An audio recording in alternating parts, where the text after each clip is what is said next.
Sir గారి నాయకత్వం, Ashok sir గారి నాయకత్వం, పాలకూరి అశోక్ సార్ గారి నాయకత్వం. We support Ashok sir. Okay మిత్రులారా, అందరికి నమస్తే. నిరుద్యోగుల గొంతుగా అశోక్ సార్ గారు మరి నిరంతరం నిరుద్యోగుల కోసమే కష్టపడే వ్యక్తి. ఏ చిన్న సమస్య ఉన్నా కూడా ఈ రాష్ట్రంలో నిరుద్యోగులకు తీరా పట్రోస్ అవుతున్న అశోక్ సార్ గారు మరి ఈరోజు మన హన్మకొండ లైబ్రరీకి రావడం జరిగింది. ఎక్కడికి వెళ్ళినా పార్టీలకు అతీతంగా గ్రాడ్యుయేట్స్ కానీ అదేవిధంగా విద్యార్థులు నిరుద్యోగులు సార్కి బ్రహ్మరథం కొడతా ఉన్నారు.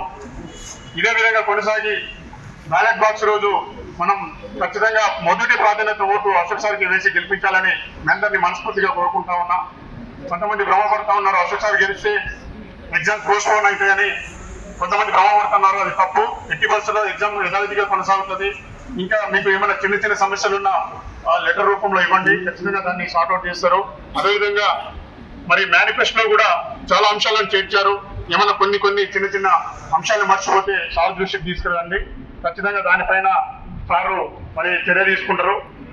కాబట్టి ఇప్పుడు నిరుద్యోగుల గొంతుగా అశోక్ సార్ గారిని మాట్లాడుతుందిగా కోరుతా ఉన్నాం.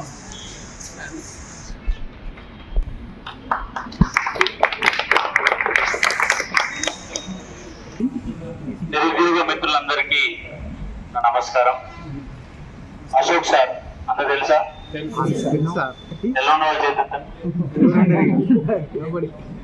ఎందుకంటే అశోక్ సారు పాఠం చెప్తాడు, తెలంగాణ మూమెంట్ చెప్తాడు, తెలంగాణ ఇష్యూ చెప్తాడు, ఈయనని చెప్తాడు. ఒక జర్నలిస్ట్ గా జీవితాన్ని మొదలుపెట్టి ఒక టీచింగ్ అనే ఫ్యాషన్తో వచ్చినాడు. డబ్బులు సంపాదించడం రాలేదు, ఒక ఫ్యాషన్. టీచింగ్ అంటే నాకు ఫ్యాషన్. ఎందుకంటే మనం చేసే పనిలో ఒక నిబద్ధత ఉండాలి. ఎప్పుడైనా నిబద్ధత ఉంటేనే అది సాధ్యమవుతుంది. మీరు ప్రిపేర్ అవుతున్నారు. దాంట్లో మీ ప్రయత్నం 99.99% చేయాలి. అంటే రేపు ఉద్యోగం రాలేదు అంటే నా ప్రయత్న లోపం లేదు అని నువ్వు అనుకోవాలి. నా ప్రయత్నం చేసినాం, రాకపోతే కానీ మన ప్రయత్న లోపం జరిగితే అది మనకడిపోతుంది. ఎందుకంటే నేను నా ప్రయత్న లోపం లేదు కాబట్టి వాళ్ళని కొన్ని వేల మంది, లక్షల మందికి దగ్గర. ఎందుకంటే పాఠం చెప్పాలంటే అర్థం కాకపోతే తెల్లవారు 4 గంటల వరకు కూడా ప్రిపేర్ అవుతాను. నైట్ 4 గంటల వరకు చదువుకొని మళ్ళీ 6 గంటల పోయి పాఠం చెప్పే సందర్భాలు చాలా ఉన్నాయి. నేను మొదలు పెట్టడమే గ్రూప్ 1తో క్లాసులు చెప్పాను. ప్రతిరోజు 3 గంటల వరకు చదువుకొని ఉదయం 2 క్లాస్ చెప్పాను. మధ్యాహ్నం మళ్ళీ 1 గంట 2 గంటలు పడుతుంది. అంటే ఏ పని చేసినా ఒక నిబద్ధత, ఒక ఖచ్చితత్వం కనుక ఉంటే మన జీవితంలో సక్సెస్. ఆ ఖచ్చితత్వం లేకనే మనం ఫెయిల్యూర్ అవుతుంది. ఇవాళ తెలంగాణలో ఇబ్బంది పడుతుంది ఎవరంటే విద్యార్థులు ఇబ్బంది పడుతున్నారు. రైతుకు ఒకసారి నష్టం వస్తుంది, ఒకసారి లాభం వస్తుంది. ఏదో విధంగా ఆయన అలవాటు పడుతుంది, ఆ జీవితానికి అలవాటు పడిపోయింది. రైతు వర్షం వచ్చి తట్టుకుంటుండు, ఎండగొట్ట తట్టుకుంటుండు, కరువు వచ్చి తట్టుకుంటుండు, ఎక్కువ వర్షాలు తట్టుకుంటుండు. కానీ నిరుద్యోగం తట్టుకోలేకపోతుంది.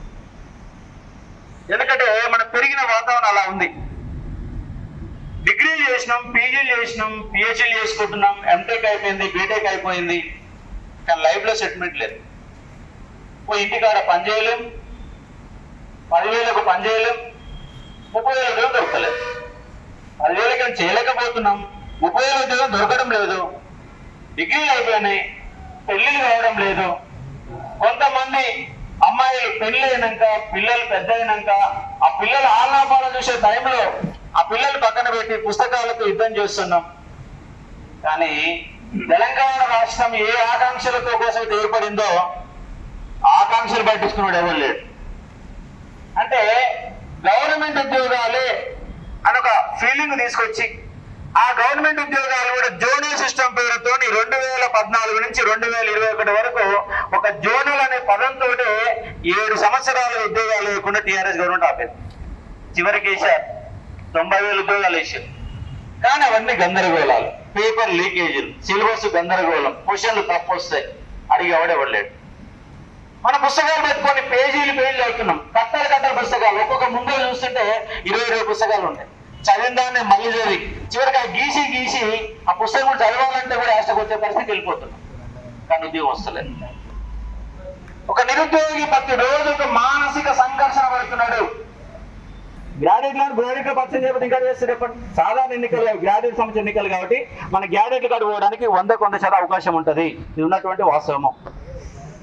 కాబట్టి ఇలా కాంగ్రెస్ గవర్నమెంట్ అదే చేస్తుంది. అధికారం వైపు కాదు, ప్రతిపక్షం వైపు. వాళ్ళు ఇండిపెండెంట్ గా పోటీ చేస్తున్నా ఈ 3 సంవత్సరాల కాలం ఇండిపెండెంట్ గానే ఉంటా, ఏ పార్టీ వైపు కూడా చూడను. మీకు హామీ ఇస్తున్నా. అలాగే కొట్టాలని అసలు నిరుద్యోగులు 30 లక్షల మంది భవిష్యత్తు కోసం నా ప్రాణాలు ఇవ్వడానికి సిద్ధంగా ఉన్నా. ఒక మహా ఉద్యమాన్ని వాళ్ళకు